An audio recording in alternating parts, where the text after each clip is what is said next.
Everyone, it's February 23rd, 2019, and somebody's back there, I think. Who is that? Who's that? Oh, it's Ezra. Okay, well, Ezra's back there. You can watch him. But anyway, I'm just going to do a quick video. It's not an unboxing because I've already opened this stuff, but I just want to show you guys this. First, I'm going to show you, I did get a magnifying glass with LEDs on it to help me in petrographic analysis of rocks and determining mineralogy of rocks. But I still need a microscope. The problem is I don't have any way to, thing with microscopes is your plates here and your here, you don't have a lot of room here. So these actually work a lot better, and I don't have the ability to make thin sections. I wish I did, but anyway. Let's see. All right, I'm going to talk about a couple of books. I don't expect anyone to buy these books, but if you know someone who is a practicing geologist or maybe even an engineer, civil engineer or something, these books can help. Well, one of them more so than the other. This one I did in 2016 or 2017 this came out, and I'll explain the color here in a minute. I'm actually going to discontinue this one, but it's, and I'll show you why in a minute. It has 85 pages in it. This is basically the book I wish I had when I started doing consulting and stuff like that. It's there's a lot, you got stuff like this in here, standard abbreviations, but there's things in here. There's some engineering stuff, some geotechnical and environmental stuff mostly, boring log stuff like this in these books. USDA chart, how to log a core, some basic geology. This is not meant to be a teaching guide, though. That's why it's not really meant for a lay person. I mean, if you got to have a decent understanding of geology, because this book is meant to be a quick reference. It's not meant as a teaching guide, so it's not going to have a lot of detailed stuff. And actually, if you understand enough about geology stuff, you probably understand a lot of this stuff. If you've ever worked in geotechnical, environmental, you'd probably run across this stuff before. So it's not really, I don't want to say it's not for someone who's not a practicing geologist or geotechnical engineer or something like that. But I mean, I wouldn't spend your money on it if you're not gonna ever use it. But like I said, sandstone classification charts. It's the book I kind of wish I had, and Brunt and Compass and the details of it, the parts of it. But as you can see, it's orange and yellow, and it's got a glossy cover. Why is this orange and yellow? It's really obnoxious.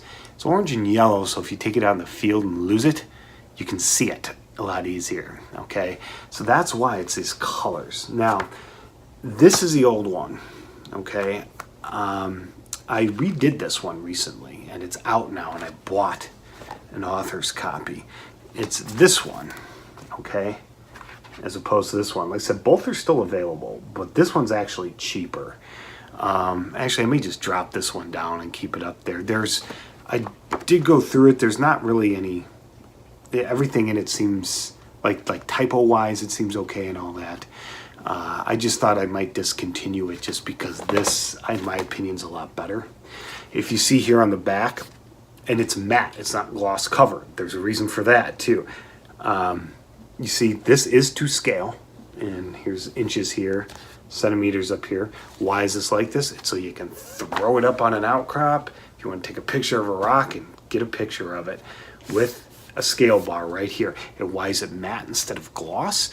Well, so it's not reflecting sunlight as badly. I mean, you can just tell. I mean, just from this, look, you can see the light from my lamp. This, you can't really, it's not really reflective.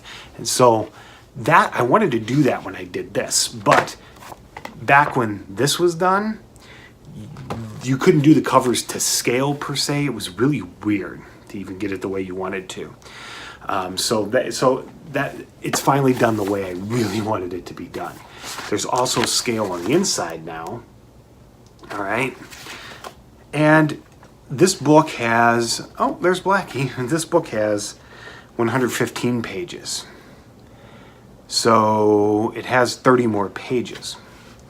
Well, I added a lot to it. I mean, some of the stuff hasn't changed. I didn't take anything out. Everything that's in this one is in this one, okay? But what I did do is I added a lot of stuff to it. They're in black and white. And the reason why I did them both in black and white is so they're cheaper. Black and white's cheaper. Like you see this here, major structural features in the Midwest, and this here. Well, this here, all these numbers, these are surveys, geological surveys. Here's their information on the second page. Now, I have that in this one too. But what I did, since I added that beginning page with the measurements, you don't have to flip to the next page. And as you can see, I added, this is the old book, I added a location. I added the Sudbury one up here. This is the new book. So there's stuff like that. I added a lot. Let's see, we have the QAPF, I added Bones reaction series and detailed explanation of how that works. I've added this. This would be like looking under something in a hand lens to explain your hedral, anhedral, and equigranular. Okay, equigranular isn't really related to your hedral and anhedral, but it's appropriate in this context. And plagioclase to alkali feldspar, and related to Bones reaction series, plagioclase actually, as a magma body cools, it'll exchange cations. This is what we call the continuous series, and you will chemically change your mineral down into, this is basically that process, but it's not, usually this is drawn in some sort of ternary diagram. I decided not to do that here because it's really not necessary. Oh, cat alert, cat alert. But it basically shows you from plagioclase to alkali feldspar, and from sodium rich to potassium rich alkali feldspar. So yeah, so that was the point of that. I have also added a mafic versus felsic and feldspathoids, explaining those in detail. Basically what I did is I added a lot of more like igneous rock and metamorphic rock stuff, because usually when we think of the Midwest, we think of flat glacial plains, and that is the vast majority of it. But as you go north more, you start to see rock exposures a lot. Minnesota, Wisconsin, the Upper Peninsula, Ontario. So it is needed. I also changed my classification of metamorphic rocks. I added some stuff to that. Let's see. Color cleavage. Outcrop, this has things like outcrop descriptions in it, how to properly describe outcrops, stuff like that. I added this common structural features. I already had this in there, but I added the joints. Joints were not in there because that's a mechanical weathering process that needs to be understood and recognized from time to time. And as you can see, the Brunton's in this one too. But the biggest change, perhaps, and taking up the most pages from page 93 to page 105, are stereo nets. All right, now I when I do this, I just assumed you have a basic understanding of how stereo nets work.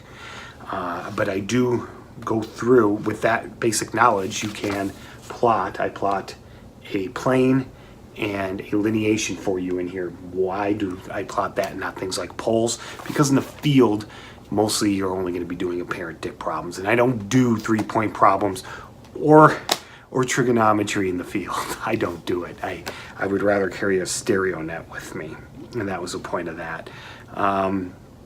Also, normalizing percentages in rocks. This is a new section, because in order to properly plot something on a QAPF diagram, you need to normalize your percents. It's not like a standard ternary diagram like the USDA one, where you just take your 3 percentages and zoom them in until you get your type. It doesn't work that way. This, you have to get your quartz first.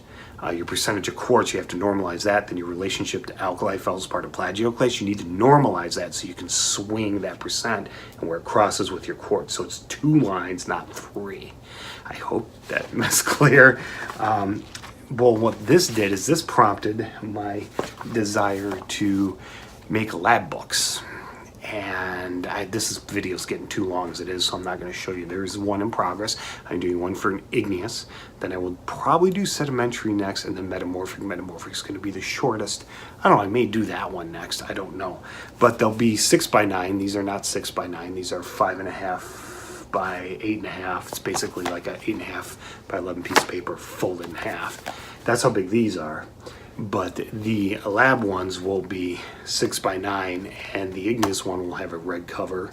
I forgot, I think the sedimentary is going to have a blue, and the metamorphic is going to have a green. It might be flipped around, and they'll be slightly bigger, but they're to aid in petrographic analysis for when you bring rocks back to the lab. But I'll talk about that at a different time. But anyway, like I said, this is kind of like the book I wish I had with me when I was after school, post school. Now they do teach you a lot of this stuff in school.